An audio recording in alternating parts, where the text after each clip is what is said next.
예, 주님의 이름으로 문안드립니다. 저는 지금 나이지리아에 와 있고요. 나이지리아 라고스라고 하는 곳에서 이제 두란노 대회를 하고 있는 중에 급히 녹화를 합니다.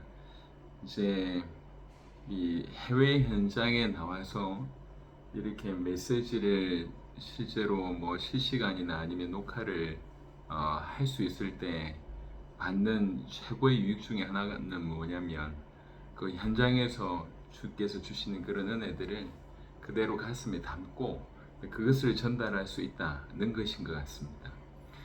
지금 이 나이지리아에서 진행된 아프리카 두란노 대회 참 너무 은혜가 됩니다. 조금 과하게 얘기하자면 참 놀랍다 이런 생각이 듭니다. 지금 이 자리에는 해외에서 한 15개국 정도가 왔습니다. 사실은 이미 40개 아프리카 나라에 연결되어 있는 분들 또 나름 사역을 하고 계신 분들이 있는데 이번에는 정말 아프리카를 빨리 재건하자고 하는 어떤 그런 방향성이었기 때문에 그 40개 나라의 분들 중에 코로나 기간에도 하나님께서 너무 강력하게 도구로 사용하고 계신 분들, 이런 분들 위주로 좀 초청을 하다 보니 이번에는 한 15개국만 이제 모였고요. 그리고 나이지리아 안에서 여러 지역에서 이제 사람들이 오셨습니다. 이분들 또한 그냥 광고하고 오세요라고 오신 게 아니라 그동안 몇 개월 동안 우리 토마스 목사님께서 여러 지역을 다니면서 이미 메시지를 전했고 12강의 메시지를 전했고 그 12강의 메시지를 정말로 받아들이는 그런 분들과 대화해서 그런 분들을 선별해서 이제 이렇게 불러 모으신 겁니다. 그래서 원래는 한 아프리카 분들 그리고 나이지리아의 분들 포함을 하면 100 몇십 명 정도 되는데 나이지리아가 워낙 또 교통 상황이나 이런 게 좀 어렵다 보니까 지금은 100명 조금 넘게 모여서 집회를 좀 하고 있습니다. 그럼에도 불구하고 정말 하나님께서 한 명 한 명을 얼마나 준비시켜 주셨는지 예배드리는 자세, 말씀 받는 자세가 너무 확연하게 다르고요.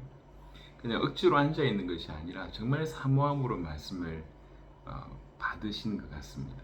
그리고 이번에 27강의 메시지를 이제 전하고 있는데 10여 강의 메시지만 들은 분들이 대부분이시기 때문에 해외 제자는 아니고 나이지리아의 제자들은 그러니까 이들을 향해서 해외 제자들이 주로 강사가 되어서 메시지를 전하고 있는데 그 강사들도 그동안의 복음이 참 너무 이들의 가슴에 깊이 있게 스며들었구나, 이들 것이 되어졌구나, 체화가 되었구나 는 생각이 들었습니다.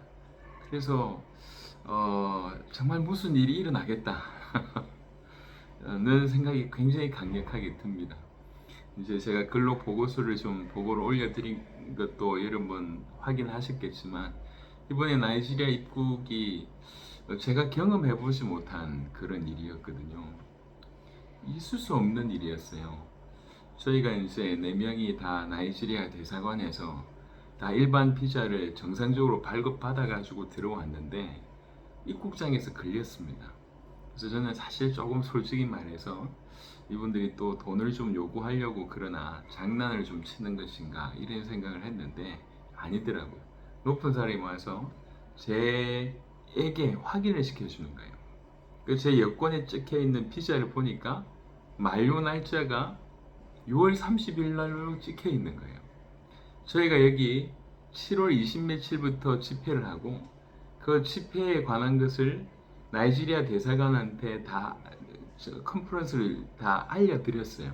그리고 보통 이 비자 발급한 때 한 3개월 정도를 이렇게 해주거든요. 근데 3개월이 아니라 한 달 반 밖에 안 되는 시간으로 비자 만료를 해놓은 거예요. 그러니까 이제 제가 볼 때는 이제 한편으로 직원이 실수를 한 것 같고요. 또 한편으로는 이게 너무 엄청난 사실인 줄 아니까 직원을 약간 혼미케 만들어서 기가 막히게 사단이 덫을 만들어 놓았다 이렇게 좀 보여집니다. 근데 정말 또 감사한 게 만약 그 사실을 우리가 한국에서 일찍 확인했더라고 하면 별 문제가 없이 조치를 취했을 거고, 근데 이제 이미 떠난 상황에 만약 말라위에서 이걸 확인을 했다. 그럼 우리는 입국을 안 했을 겁니다. 이걸 어떻게든 해보려고 했겠고, 하려고 하면 일단 또 한국 갔다 와야 되니까 뭐 비용도 비용이지만 일단 다시 정해진 시간에 재입국을 한다는 게 참 쉽지 않은 상황입니다. 그러니까 우리가 확인을 안 한 게 은혜죠. 그냥 무턱대고 들어왔어요. 와 보니까 이제 그런 상황이 된 겁니다. 법적으로 얘기할 때는 바로 이렇게 한국을 돌려보낼 수밖에 없는 그런 상황인데, 참 감사하게 그 심사하시는 분들에게 조금씩 조금씩 좀 은혜를 주신 것 같아요. 그러니까 이제 이걸 어떻게 해야 되나 본인들도 논의를 좀 하신 것 같아요.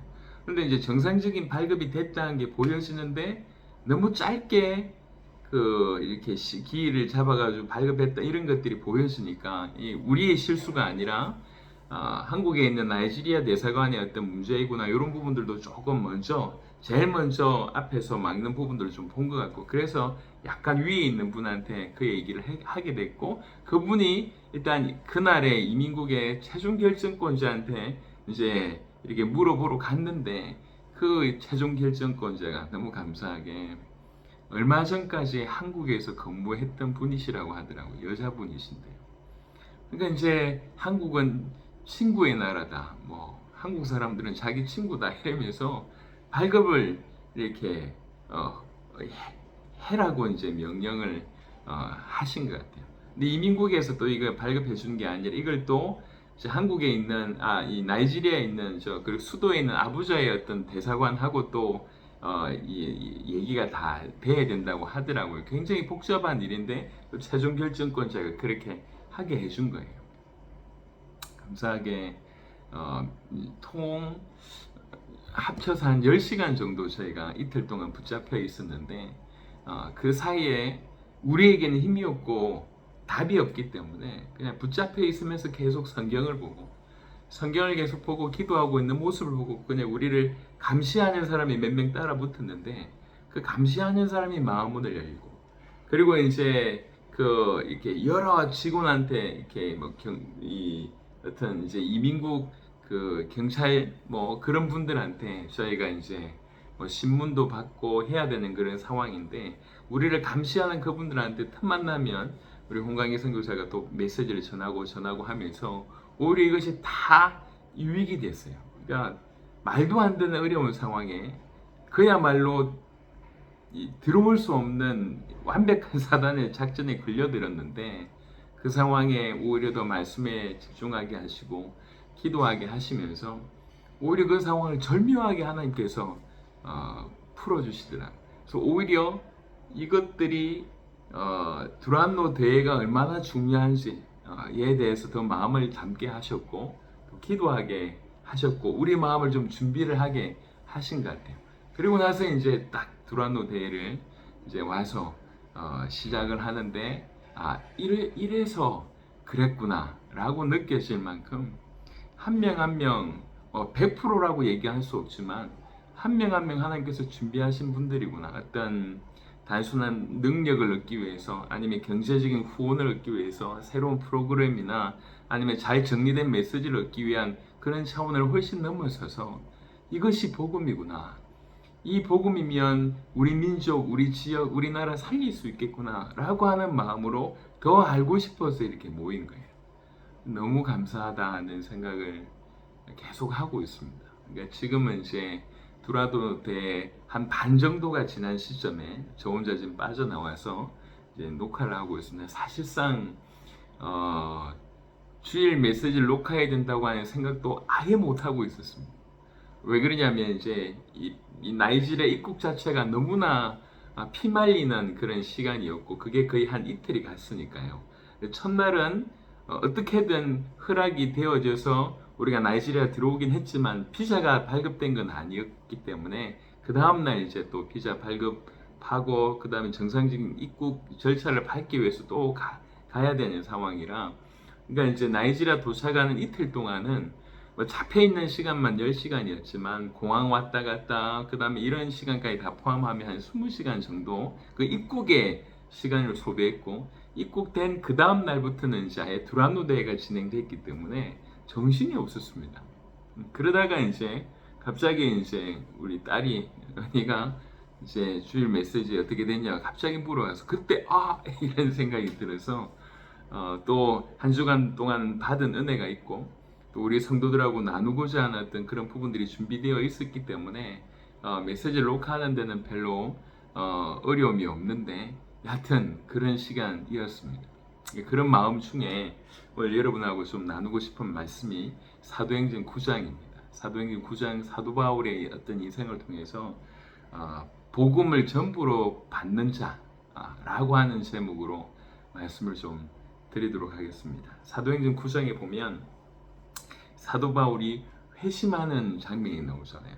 사도 바울이라고 하는 사람은 원래 사울이라고 이름하는 사람이었습니다. 이 사울이라고 하는 사람은 여러분들도 아시겠지만 그때 당시에는 로마의 그 속국이라고 얘기할 수 있는 상황입니다. 이스라엘 사람들이요. 근데 이 사람은 길리기아 다소에서 태어났어요. 그러니까 이스라엘이 아니고 이스라엘 나라 밖에 로마 영토 안에서 태어났고 태어날 때부터 로마 시민이었다고 얘기를 합니다. 우리말로 얘기하자면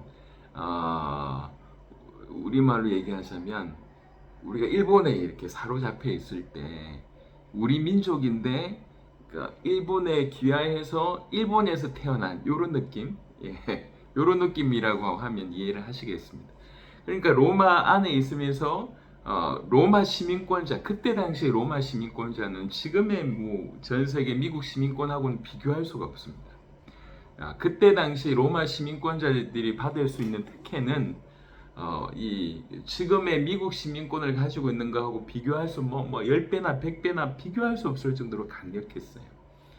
그러면서 동시에 이 사람은 유대 교육을 철저하게 받았고 유대인들 중에 가장 뛰어난 율법학자라고 이름할 수 있는 가말리엘이라고 하는 사람의 이 문화생으로서 그 밑에서 교육을 받았던 사람입니다.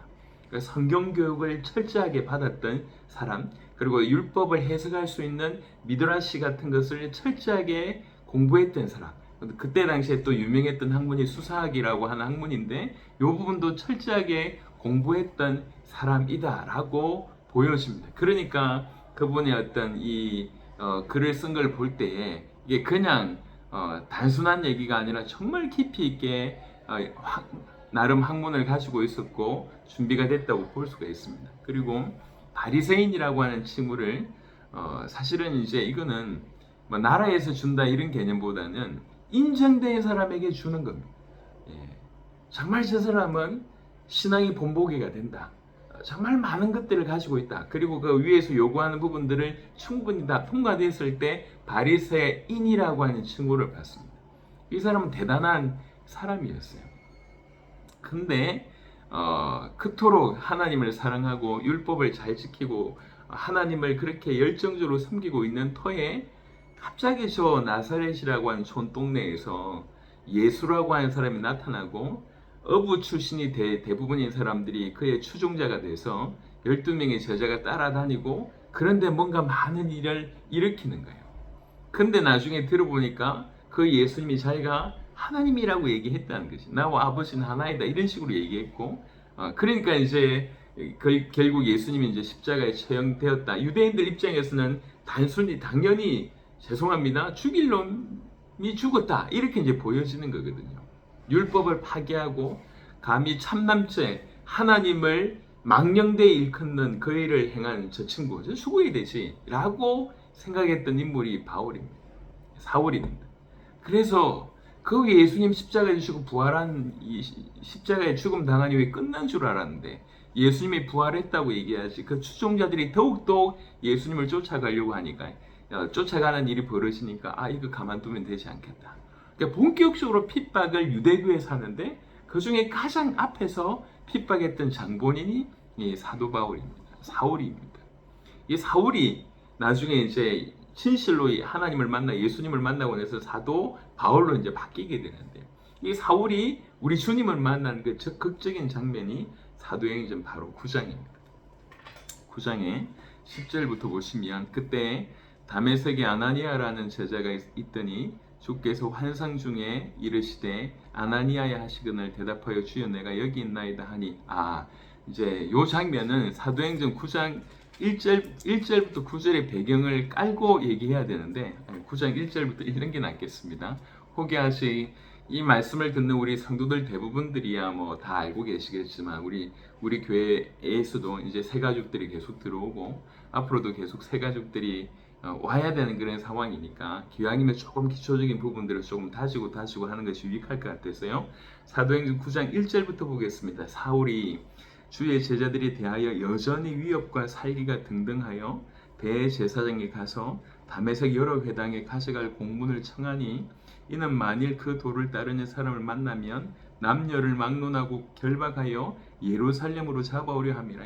어느 정도냐면 이제 예수 믿는 사람을 죽여야 되는데 잡아서 이렇게 끌고 가야 되는데 그게 사실은 이스라엘 땅 안에 서면 이해가 되는 얘기잖아요. 근데 지금 사울은 어느 정도냐면 이스라엘 땅을 벗어났어요. 벗어나서 저 다메섹 여러 회당에 갈 공문을 청했다고 얘기합니다. 다메섹에까지 가서 예수 믿는 자를 잡아서 예루살렘으로 끌고 와서 핍박하는데 보내겠다는 겁니다. 지금 이런 배경입니다. 3절에 사울이 길을 가다가 다메섹에 가까이 이르더니 호련히 하늘로부터 빛이 그를 둘러 비추는지라 땅에 엎드려져 들음에 소리가 있어 이르시되 사울아 사울아 네가 어찌하여 나를 박해하느냐 하시거늘. 그 도상에서 길가에서 이 성경의 구절로 표현하자면 큰 빛이 자기를 둘러 비추고 그것도 호련히 하늘로부터 빛이 그를 둘러 비추고 왜 여러분 그 무대에 이렇게 집중 조명 여러분 상상하실 수 있지 않습니까? 그런 상황이에요. 빛이 아주 강렬한 빛이 쫙 하늘로부터 들러 비치고 그리고 땅에 엎드려져 들음에 소리가 있어 이르시되 너무나 선명하고 웅장한 소리가 사울아 사울아 네가 어찌하여 나를 박해하느냐라고 얘기합니다. 근데 대답하되 주여 니시나이까. 이때는 너무 당황스럽고 너무 어안이 벙벙하지만 정확하게 들렸기 때문에 주여 누굽니까? 라고 얘기를 합니다. 이르시되 나는 네가 박해하는 예수라 이렇게 되어 있습니다. 나는 네가 박해하는 예수라. 너는 일어나 시내로 들어가라. 너에게 행할 것을 너에게 이를 자가 있느니라 하시니. 그러니까 나는 네가 박해하는 예수다 해놓고 시내로 들어가라. 너를 도울 자 있을 것이다. 너에게 뭔가 이를 자 있을 것이다. 네가 뭘 행할 것을 너에게 말할 자 있을 것이다. 이래놓고 그 말이 그쳐집니다. 같이 가던 사람들은 소리만 듣고 아무도 보지 못하여 말을 못하고 서 있더라. 이 사울만 본 게 아니라 같이 갔던 모든 사람들이 사실 그걸 받고 들었다는 얘기죠. 사울이 땅에서 일어나 눈은 떴으나 아무것도 보지 못하고 사람의 손에 끌려 다메섹으로 들어가서 순간 이게 눈이 어두워졌던 것 같아요. 그래서 사람의 손에 끌려가서 사흘 동안 보지 못하고 먹지도 마시지도 아니하니라. 여기 이게 굉장히 중요한 터닝 포인트입니다. 눈이 안 보이는 게 지금 중요한 게 아니에요. 자기가 지금 무슨 짓을 한 거지? 도대체 지금 내 눈앞에 내 앞에 나타난 저분 도대체 누군가? 자기가 일평생 예수를 믿는 자를 어떻게든 이 하나님을 망령되이 일컫는 내가 목숨처럼 여기는 하나님을 망령되이 일컫고 하나님을 업신여기는 얘네들 싸그리 다 죽여야지 라고 생각하면서 해왔는데 지금 그게 큰 충격이 돼요. 내가 지금 뭘 한 거지? 내가 핍박했던 저 예수님 저분이 메시아란 얘기냐? 이게 이제 아무것도 먹지도 못하고 마시지도 못하는 그런 상황이 된 겁니다. 사실 이게 저는 제 개인적으로 볼 때 사도 바울에게 있어서 가장 큰 축복된 시간이 아니었나 생각합니다. 잘못 가고 있는데 잘 가고 있다고 생각하면서 잘못 가고 있어요. 그러다가 어느 순간 이게 잘못 가고 있다라고 한 것을 깨닫게 된 거예요. 엄청난 후회가 오겠죠. 지나간 모든 상황이 후회가 되겠죠. 하지만 그 순간이 있었기 때문에 올바른 길을 걸어갈 수가 있습니다. 여러분, 우리 인생에 이런 일이 일어난다는 것은 큰 축복입니다. 무엇보다도 우리의 어떤 영혼이 달려있고 영원이라고 하는 시간이 달려있는 거에 대해서 우리가 못 모르고 아주 잘못 가고 있으면서 자기 딴에는 잘 가고 있다고 생각한다는 거죠. 근데 그냥 하나님께서 내려주신 어떻게 보면 큰 재앙과 저주 중에 하나는 뭐냐면 로마서 1장의 표현으로 얘기하자면 내버려 두심이라고 하는 표현이에요. 잘못 가고 있는데 내버려 두시는 거예요. 그게 굉장히 위험합니다. 그게 저주죠. 근데 하나님께서 특별한 은혜로 이 사울에게, 누구보다도 자기를 박해하는 사울에게 특별한 다루심이 바로 이때에 나타납니다. 아무것도 먹을 수가 없었고 마실 수가 없었습니다. 눈 안 보이는 건 중요하지 않습니다. 평생 안 보여도 괜찮아요. 내가 지금 하나님을 욕되게 했구나. 내가 하나님의 보내신 자를 박해했구나. 이렇게 충격이 된 거예요. 그때 다메섹에 아나니아라 하는 제자가 있더니 주께서 환상 중에 불러 이르시되 아나니아야 하시거늘 대답하여 주여 내가 여기 있나이다 하니 참 신실한 분입니다. 아나니아라고 한 사람은 가장 기도하고 있을 때에 환상 중에 아나니아를 우리 주님이 찾아오십니다. 주께서 이르시되 일어나 직가라고 하는 거리로 가서 유다의 집에서 다소 사람 사울이라 하는 사람을 찾으라. 그가 기도하는 중이니라. 그가 아나니아라는 사람이 들어와서 자기에게 안수하여 다시 보게 하는 것을 보았느니라. 기도하고 있을 때 우리 주님이 보이게 하신 거예요. 아나니아를 통해서 네가 다시 보게 될 거다. 이거를 이미 사울이 알고 있어요. 이게 사울에게 가서 안수해라. 이렇게 아나니아에게 얘기합니다. 아나니아가 대답하되 주여 이 사람에 대하여 내가 여러 사람에게 듣사온즉 그가 예루살렘에서 주의 성도에게 적지 않은 해를 끼쳤다 하더니 여기서도 주의 이름을 부르는 모든 사람을 결박할 고난을 대제사장들에게 받았나이다 하거늘 주께서 이르시되 아니 주님 제가 좀 들어봤는데요. 저 사람 몹쓸 사람이던데요. 이 얘기입니다. 이미 정말 많은 사람들에게 폐를 끼쳤고 해를 끼친 인물입니다. 그런데 제가 가야 됩니까? 라고 얘기를 하는 거예요. 그리고 여기 온 이유도 우리 잡아 죽이려고 왔는데 제가 가야 됩니까? 이렇게 되묻죠. 그러니까 주께서 이르시되 가라. 이 사람은 내 이름을 이방인과 임금들과 이스라엘 자손들에게 전하기 위하여 택한 나의 그릇이라. 그가 내 이름을 위하여 얼마나 고난을 받아야 할 것을 내가 그에게 보이리라 하시니. 사울이라고 하는 사람은 직간접적인 살인자였습니다. 본인이 예수 믿는 사람을 핍박을 했는데 사도행전 8장은 뭐라고 표현했냐면 교회를 참멸했다고 얘기합니다. 사도행전 8장 잠시 앞으로 볼까요? 사도행전 8장 3절에 사울이 교회를 참멸했어요.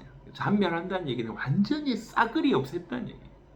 그 정도로 앞장섰습니다. 예, 우리나라에 그 6.25 사변이 있을 때, 6.25 전쟁이 있을 때 왜 이렇게 그 공산당들의 앞잡이가 돼서 자기 동네 사람들 죽이고 심지어 가족들을 죽이고 이랬던 분들도 적지 않아 있었다고 얘기를 합니다. 그런 사람이죠. 그와 같습니다. 종교 경찰처럼 아예 교회를 정말 잔멸해요. 그러니까 이제 성경의 표현이 유해서 그렇지 정말 악랄하게 예수 믿는 사람을 죽인 사람, 예수 믿는 사람을 핍박했던 사람. 왜 그러냐? 본인의 신앙은 하나님 유일신의 사상을 가지고 있고 그분의 이름이 망령되어 일컬으면 안 되거든요. 그러니까 목숨 걸고 핍박을 한 거예요. 이게 이렇게 이 교회를 잔멸하는 것이 하나님 뜻이라고 믿었기 때문에 그렇게 살았던 인물이 사울입니다. 그 사람이 주님의 특별한 은혜로 돌이키게 되는 거죠. 그리고 하나님께서는 그에게 택한 나의 그릇이라고 얘기합니다. 그러면서 내 이름을 이방인과 임금들과 이스라엘 자손들에게 전하기 위하여 택한 나의 그릇이라 라고 얘기합니다.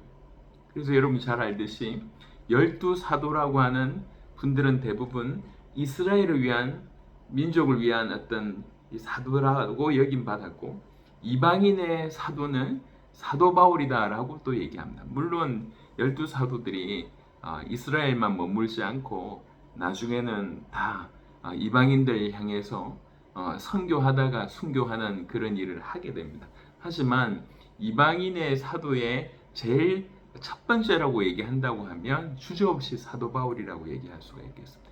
그 대단한 핍박자, 직간접적인 살인자였던 사도 바울은 완전히 바뀌어서 이방인의 큰 사도로 쓰임 받습니다. 사도행전에 보면 사도행전 9장 이전까지는 주로 그 12사도들, 베드로 중심으로 한 12사도들의 얘기고, 10장도 좀 그렇지만요. 사도행전 9장 이후, 특별히 11장 이후에는 전부 이 사도 바울에 대한 얘기입니다. 사도행전 전체 중에 거의 3분의 2가 사도 바울에 대한, 특별히 사도 바울의 선교에 대한 메시지입니다. 대단합니다. 사도 바울은 그때 당시에 거의 한 2만 킬로 정도로 돌아다녔다고 합니다. 차 없고, 뭐 특별한 대중교통이 없는, 있는다 하면 겨우 배 정도 있는데 2만 킬로를 돌아다니면서 사역을 합니다. 그리고 신약 성경이 27권이 있습니다. 27권 중에 전통적으로 13권이 사도 바울이 쓰는 서신서라고 얘기하고 있습니다. 얼마나 복음을 열심히로 전했는지 모릅니다. 너무 많은 역사도 일어났지만 참 많은 핍박도 당합니다. 숱하게 죽을 뻔한 위기를 겪는데 유대인에게 5번 붙들려서 심한 매를 맞습니다. 그리고 또 3번 태장으로 맞았다고 얘기합니다. 그러니까 거의 살인에 가까울 정도의 태장으로 맞게 됩니다. 그리고 한 번은 돌로 맞았습니다. 그리고 3번 배가 파손되는 그런 경험을 하게 됩니다. 이루 말할 수 없는 어려움을 겪습니다. 그럼에도 불구하고 정말 복음을 생명으로 전했던 인물이 사도 바울입니다. 왜 이런 일이 벌어졌을까요? 오늘의 포인트는 사실 이겁니다. 사도 바울은 이 예수님을 만날 때, 생명 걸고 만나게 됩니다. 그러니까 전부로 이 예수님을 받아들입니다.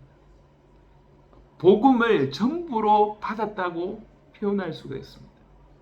어떻게 보면 사도 바울은 하나님의 마음을 가장 정확하게 알았다고 볼 수가 있습니다. 여러분, 우리가 생각할 때에 복음이라고 하는 것이 그닥 대수롭지 않을지 모르겠지만, 우리 말고 하나님 입장에서 생각해 보면 하나님이 우리에게 주신 것 중에 비교할 수 없는 최고는 복음입니다. 복음은 하나님이 당신의 아들의 목숨을 내주면서까지 우리에게 주신 겁니다. 그러니까 하나님 입장에서는 최고의 투자입니다. 하나님 입장에서는 전부를 주셨다고 얘기해도 과언이 아닙니다. 여러분 생각해 보세요. 여러분 자녀가 있다 칩시다. 지금도 저 아프리카 오지나 이런 데는 참 어렵습니다. 근데 그 아프리카 오지에 한 100명 사는 그 소수의 사람을 건져내기 위해서 조건 중에 하나가 뭐냐면, 누군가 아들을 줘야 된다고 얘기할 때 여러분 아들을 혹시 줄 수가 있겠습니까? 혹시 만약 그 아들을 준다고 할 때 여러분 어떤 마음입니까? 그러니까 그 아들을 내준다고 얘기할 때는 쉽게 생각할 수가 없습니다. 하나님 입장에서는 최고의 투자예요. 모든 것이라고 표현할 수가 있습니다. 그러니까 굳이 아들의 목숨을 걸고 우리에게 주셨다. 이게 하나님이 우리에게 얘기하는, 전하는 복음의 수준입니다. 그래서 로마서 5장 8절에는 이 복음, 이 아들의 목숨을 내놓은, 목숨을 통해서 우리에게 주시는 이 참된 구원, 그것이 다 포함되어 있는 복음이라고 하는 것은 하나님이 우리를 얼마나 사랑하신지의 결정적인 확정이라고 로마서 5장 8절에 언급하고 있습니다. 그래서 복음은 어떻게 보면 하나님의 가장 중심, 하나님의 가장 전부, 이 모든 것들을 고스란히 드러내는 하나님의 최고의 선물, 아니면 최고의 어떤 뭐라고 표현할까, 최고의 사랑, 이 모든 것들이 녹아져 있는 것이 복음입니다. 그래서 복음을 받을 때 우리 김용희 선교사님이나 이런 분이 표현할 때는 뭐라고 표현하냐면, 그분이 전부로 주셨다고 하면 우리도 전부로 받아야 되지 않냐 이렇게 표현합니다. 그러니까 하나님이 당신의 아들 목숨 걸고 우리에게 주셨다고 하면, 그것이 복음이라고 하면 우리가 복음에 대한 태도는 목숨 걸고 받아야 된다는 거예요. 이걸 전부로 받아야 된다는 거죠. 복음은 전부로 받아야 될 성질입니다. 원래 처음부터 그렇게 주어진 것이 복음입니다. 시시하게 조금 그 글로 좀 정리했다고, 아니면 좀 몇 번 들어봤다고, 메시지 좀 정리했다고 내가 복음 안다, 복음 받았다고 생각하시면 안 돼요. 복음은 아들의 목숨을 내주시면서까지 목숨 걸고 우리에게 내주시는 것입니다. 그렇다고 할 때 우리는 그 복음을 전부로 받아야 돼요. 우리도 목숨 걸고 그 복음을 받아야 된다고 표현할 수가 있겠습니다. 사실 그게 오늘 사도 바울이 사도행전 9장에서 받은 것입니다. 이게 사실이구나. 나 같은 놈, 죽어도 싸다고 표현할 수 있는 놈, 내가 지옥에 가더라도 지옥의 맨 끝자리에 가야 될 그런 수준인, 내가 하나님 믿는 사람, 예수님, 하나님의 아들 예수님을 죽이는데 앞장섰고, 예수님을 따르는 자를 죽이는데 앞장섰고, 숱하게 많은 사람들을 죽여왔는 나 같은 놈, 나는 지옥의 맨 끝자리에 차지할 수밖에 없는 나 같은 놈인데, 그런 나에게도 긍휼이 풍성하신 그 큰 하나님의 사랑으로 말미암아, 이로 말할 수 없는 그 큰 하나님의 사랑으로 말미암아 나를 거기에서 끄집어내신다. 당신의 아들의 어떤 십자가를 통해서 나를 살려내신다. 이게 이 사람은 그냥 받을 수가 없는 거야. 이게 진짜야. 이게 정말인가? 다메섹 도상에서 그게 정말이구나 깨달아진 거예요. 그냥 말이 아니었고 들리는 소문이 아니었습니다. 본인이 가지고 있는 통밥이 아니었어요. 머리 굴린 게 아니고 전 생애를 두고 큰 충격으로 다가온 거예요. 도대체 이 하나님 어떤 분이신가? 도대체 이 예수님, 자기의 죄 때문에 하나님을 욕되게 해서 자기의 죄 때문에 죽은 줄 알았던 그 예수, 근데 알고 보니까 자기의 죄가 아니라 바로 나의 죄 때문에, 내 죄를 해결하기 위해서, 우리 인류의 죄를 해결하기 위해서 대신 십자가에서 죽음을 당하시고 심판을 받으신 분이구나라고 깨달아진 그 순간, 나하고 무관하지 않고 오히려 내 모든 생명과 내 영원한 것이 바로 그분의 십자가에 달려있구나라고 하는 것이 깨달아지는 순간, 이건 이론일 수가 없는 거예요. 전부로 받아들입니다. 여러분, 물론 사도 바울이 특별한 경험을 한 건 맞습니다. 하지만 사도 바울의 어떤 것들을 통해서 우리가 얻을 수 있는 건 뭐냐면, 복음이라고 한 것은 이렇게 받아야 된다는 것입니다. 여러분, 경험이 중요한 게 아닙니다. 팩트는 뭐냐면, 하나님이 당신의 전부로 아들을 주시는 거, 이게 복음이라고 하면, 주시는 분이 그렇게 주신다고 하면 우리도 그런 입장으로 받아야 됩니다. 목숨 걸고 그분이 주셨다고 하면 우리도 목숨 걸고 받아야 됩니다. 복음이라고 하는 것은 성질이 그런 성질이에요. 사도 바울을 통해서 우리가 이 사실을 깨닫게 됩니다. 여러분, 복음을 전부로 받는 자 사도 바울처럼 우리도 마찬가지입니다. 우리에게 주어진 복음도 아버지께서 전부로 우리에게 주셨습니다. 우리 또한 이 복음의 그 위대한 가치를 알아서 전부로 이 복음을 받아야 된다는 거죠. 조금 여러분 이해를 좀 돕기를 위해서 예를 들어드리도록 하겠습니다. 사도 바울은 좀 너무 먼 얘기인 것 같다 이렇게 생각하시는 분들을 향해서, 사실 지금 이 나이지리아에서 사역을 굉장히 열심히 하고 있는 분 중에 한 분이, 이렇게 대개까지 문을 여신 분이 토마스 목사님이십니다.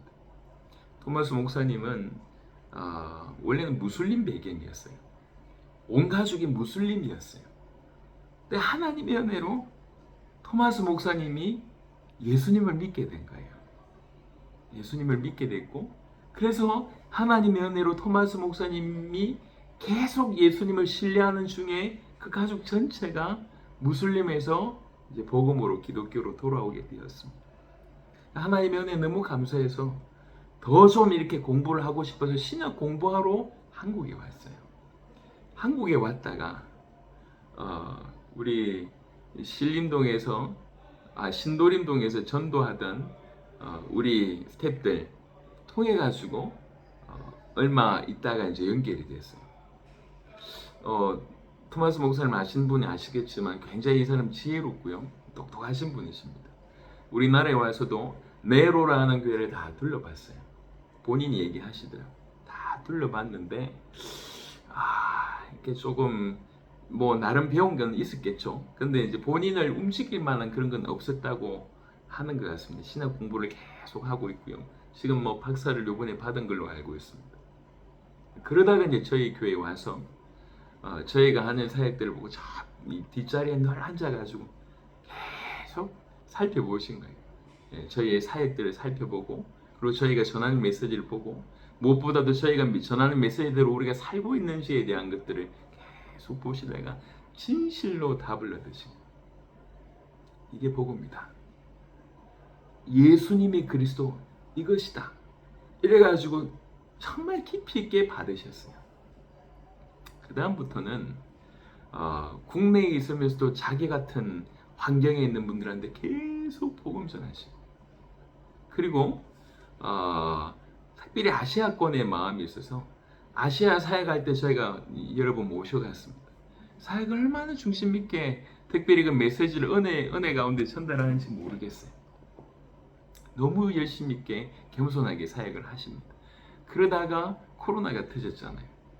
누구랄 것도 없이 코로나 상황 가운데 다 뒤로 물러가거나 숨는 경우가 많은데, 오히려 복음 들고 더 강력하게 이때 행할 수 있는 일이 뭐냐? 그때 시작한 게 온라인 모임입니다. 우리가 토요일 날 저녁 10시에 하는 그 국제 제자 모임이 토마스 목사님 통해서 시작됐어요. 그리고 한때 이 모임이 정말 다양한 민족과 다양한 나라, 다양한 대륙의 모임으로 일주일에 100군데 이상에서 진행이 되었습니다. 놀랍습니다. 이 한 사람의 수고로 말미암아. 그러다가 어느 날 코로나 상황이 조금 이제 잦아들기 시작하니 나이지리아에 가서 좀 복음을 전했으면 좋겠다, 이런 마음으로 수개월 전부터 나이지리아를 들어왔어요. 자기의 고국으로. 그 나이지리아 전역으로 다니면서 집회를 한 겁니다. 사실 제가 요번에 그 열매를 보게 된 거예요. 저는 좀 놀랐습니다. 약 100몇십 명이 나이지리아 전역에서 오는데, 어제 한 차례 보고를 들었습니다. 여러 지역 중에 한 지역의 보고를 제가 들었는데, 제가 좀 놀랐어요. 복음이 이렇게 심령의 관통된 이 사람 통해서 또 다른 사람들이 일어나고, 그 또 다른 사람 통해서 또 다른 사람들이 일어나고, 이래서 거기에서 찾아진 제자들이 몰려왔더라고요. 어제 한 지역에 일어난 제자 통해서 사역들이 많이 펼쳐지고, 그 중에 어제 같이 온 제자들이 그 한 분을 통해서 10명 정도 되더라고요. 너무 감사하구나. 오늘 아침에 제가 이제 와서 계속 사진 찍는 분들이 많아요. 그러니까 사진을 계속 찍는 데가 두 분이 와서 사진을 찍으면서 본인들을 소개하기를 자기 북부에서 왔다는 겁니다. 그러면서 얘기하기를 그 보코하람이 활동하는 바로 그곳에서 왔대요. 보코하람 들어보셨습니까? 이 이슬람 극단주의 어떤 테러 조직입니다. 아예 좀 죄 없는 그 고등학교인가 그 여고인가 그거 이제 이렇게 여고생들 한꺼번에 다 납치하는 사건이 몇 년 전에 대대적으로 났지 않습니까? 말도 안 되는 일이 이제 벌어지고 있는데, 그 보코하람이 주로 활동하는 그 도시에서 온 거예요. 그러면서 그 도시에도 바로 이 복음이 필요하다면서 우리에게 먼저 이것을 알려주셔서 너무 고맙습니다, 이러면서 이제 찾아와서 인사하죠. 너무 감사했습니다. 이 한 분이 죄송합니다, 복음에 홀라당 미쳐가지고 정말 예수가 그리스도구나, 이것이 내 나라를 살릴 수 있는 복음이구나, 온라인으로 정말 사역할 뿐만 아니라 아프리카 사람들 많이 도울 뿐만 아니라 자기 나이지리아 와가지고 이렇게 멈추지 않고 사역을 계속을 하는 겁니다. 희한하다. 우리가 서포트를 대단하게 한 것도 아니고, 우리가 뭔가 임명을 한 것도 아니고, 우리가 주는 게 대단히 없는데, 그냥 저희 교회 와서 예수님이 그리스도라고 하는 복음을 그냥 그대로 받았어요. 무슬림 배경이에요. 제가 말씀드렸습니다만, 저희가 지금 머물고 있는 이 숙소가요, 한 교회가 운영하는 숙소입니다. 근데 교회가 어느 정도 크냐면요, 이 한 단일 교회입니다. 단일 교회가 큰 땅을 샀어요. 처음에는 야산이었대요. 큰 땅을 사가지고 거기에 성도들이 이제 그 땅 안에 성도들이 들어와서 이사하고 이 뭐 교회가 조금씩 그 성도들에게 팔고 뭐 이렇게도 했는데 우리나라에 왜 고급 빌라 같은 경우는 이렇게 담 쳐놓고 그 안에 이렇게 살지 않습니까? 마찬가지로 이 교회가 그런 형태인데요. 이 다니엘 교회가 만들어 놓은 이곳에 좋게 수만 명은 사는 것 같습니다. 그리고 이 안에 교회당이 실내에는 5만 명이 들어가고요. 실외에는 한꺼번에 25만 명이 모일 수 있도록 자리 배치해 놨습니다. 실외인데 위에 천장만 이렇게, 그래서 비 오는 거 막을 수 있을 정도. 그러니까 끝도 없어요. 뒷자리에서 저 앞에가 안 보입니다. 엄청납니다.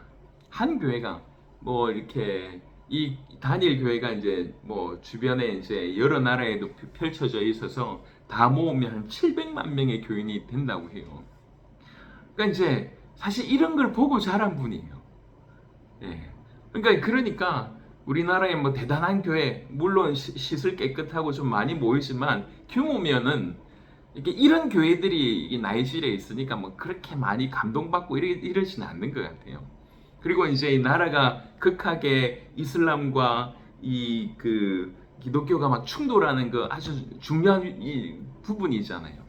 이런 것들을 다 늘 경험하고 무슬림 배경이지. 그리고 이제 이곳에 어떤 교회 상황을 알지. 한국에 와서 교회 여러 둘러봤지. 그러면서 저희 교회 와서 하나님의 은혜로 예수님이 하나님의 아들 그리스도라고 하는 복음이 부딪혔고, 정말 이 복음으로 주님 다시 오실 날 그거를 준비하자. 우리 세대의 세계복음화 이루자. 이것이 어떻게 보면 모든 것으로 전부로 부딪힌 거예요. 복음을 전부로 받아들인 겁니다. 그리고 나서의 사역이 지금 이렇게 벌어지고 있어요. 조금 생각하면 할수록 좀 많이 감동이 된다 이런 생각이 듭니다. 야, 어떻게 이럴 수가 있는가? 한 사람의 헌신으로 말미암아 되어지는 일들이 이렇구나. 그리고 또 모여진 한 분 한 분도 이게 농도가 다르잖아요. 참 귀하다 이런 생각을 하게 됩니다. 제가 수십 개의 나라의 사람들을 만나봤습니다. 그리고 숱하게 교회들에 가서 세미나를 하고 집회를 하고 또 많은 사람들과 대화를 해봤습니다. 그리고 한국에서도 많은 사람들을 대상으로 말씀을 전하고 있고 또 우리 교회 성도들한테도 그렇게 나누고 있습니다. 많은 복음이 전부가 된다는 것은 이건 참 특별한 은혜가 아닌가 이런 생각이 듭니다. 여러분, 특별히 우리 성도들 가장 복음 안에 많이 들어있고 복음을 가장 쉽게 접하고 있는 우리 성도들에게도 바로 이런 축복이 있기를 간절히 기도합니다. 가까이 있지만 소중함을 모르는 것이 우리가 범하는 최고의 실수 중에 하나잖아요. 늘 복음을 듣지만 단 한 번도 전부로 그 복음을 우리가 받지를 못한다고 하면 그냥 내가 아는 것에 그친다고 하면 우리 인생 또한 복음하고는 무관하거나 복음에 약간 그냥 이렇게 약간 좀 접점만 있을 뿐이지 그 복음이 우리 인생을 바꾸거나 우리를 통해서 복음이 과감하게 확산되거나 확장되는 일들은 쉽게 없을 것이라는 생각을 합니다.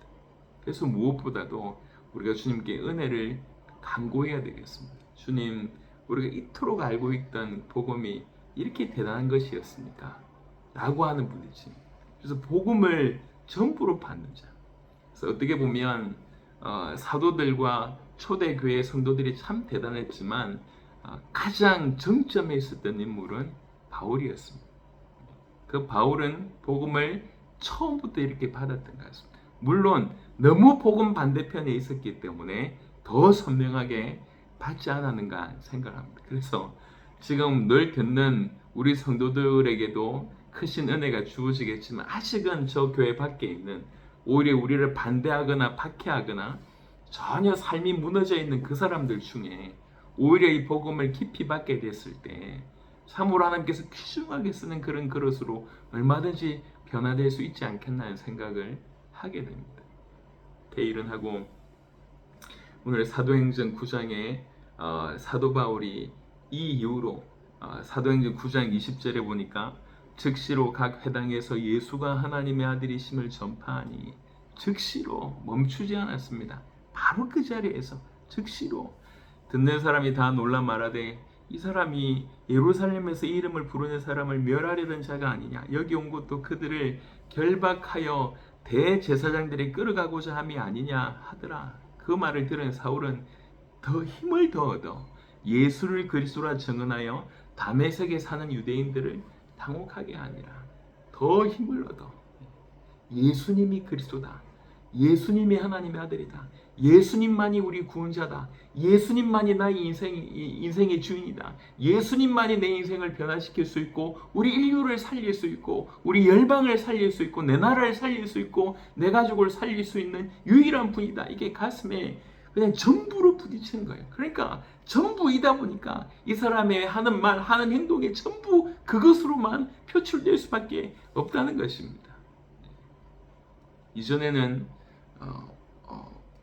죄가 우리의 전부였다고 하면, 그래서 우리 모든 발걸음 속에 죄의 흔적이 가득했다고 하면 예수가 전부가 된 사람, 예수가 그리스도라고 하니 복음을 전부로 받아들인 사람은 이제 그 인생 중에 이것이 나갈 수밖에 없다는 것입니다. 우리 가운데 이런 귀한 산 증인들이 계속 나오는 것에 대해서 너무 감사하고, 나아가서 이 말씀을 듣는 우리 모든 성도들이 바로 그런 산 증인들이 산 증거가 되시기를 그리스도 예수 이름으로 축원합니다. 우리 연륜 중요하지 않습니다.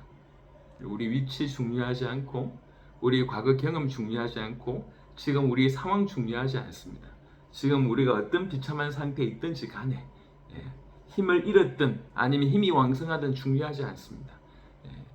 예수가 그리스도라고 하는, 예수님이 하나님이라고 하는, 예수님만이 모든 인류를 건질 수 있고 유일한 구원의 길이라고 하는 것들이 우리 전부로 부딪힌다고 하면 하나님 그때부터 그 전부로 받은 자들을 사용하실 수밖에 없을 것이고, 여러분들도 또한 그렇게 쓰임받을 수밖에 없을 거라고 생각합니다. 벌어지고 있는 일들을 100을 받다고 하면 겨우 1이나 10 정도를 전달하는 것에 대한 아픔이 있습니다. 너무 아쉬움이 있습니다. 그러나 분명히 말씀드릴 수 있는 것은 이 복음은 진리이고 이 복음은 능력이고 이 복음은 사실입니다. 하나님의 지혜입니다. 진실로 그렇습니다. 그리고 이 복음은 전해지고 있습니다. 이 복음 자체가 힘이 있어서 복음 받은 자들을 통해서 일하고 계십니다. 우리 세대 세계복음화가 지금 이루어지고 있는 것을 보게 됩니다. 아프리카 분들한테도 얘기했습니다. 아프리카 복음화의 주역은 여러분들이다. 우리는 그냥 도울 뿐이다. 사실 이 말을 계속 해왔는데 이번에 좀 더 깊이 있게 전달이 된 것 같습니다. 여러분 계속 기도해 주시길 바라고, 두란노태에 계속 기도해 주시길 바라고, 토마스 목사님과 그 가정을 위해서 기도해 주시기를 바라되, 무엇보다도 토마스 목사님 같이 우리 모두가 복음을 전부로 받는 자가 되기를 함께 기도했으면 좋겠습니다. 여러분 주변에 우리 성도들 함께 기도했으면 좋겠습니다. 한 명도 예 없이 누구라도 빠져나가지 않고 복음에 목숨 걸고 복음에 대면해서 아버지가 목숨 걸고 주신 것을 우리가 목숨 걸고 그 복음을 받을 수 있도록, 그래서 복음이 우리 전부가 되도록, 복음이 우리의 모든 것이 되도록 그런 은혜가 여러분 가운데 있기를 그리스도 예수 이름으로 축원합니다. 살아계신 주님 감사합니다. 우리 성도들과 함께 오늘 복음을 전부로 받은 자에 대한 말씀들을 나누게 하심을 감사합니다. 성경에 우리 사도 바울과 같이 또 우리에게 수많은 증인들을 보여주시면서 그 메시지를 우리에게 들려주십니다. 살아계신 주님, 바라기는 우리 성도들 한 명 한 명 예외 없이 이 복음을 전부로 받는 자, 바로 그 자가 되도록 축복하여 주옵소서. 감사를 드렸고 우리 주 예수 그리스도의 이름으로 기도드렸습니다. 아멘.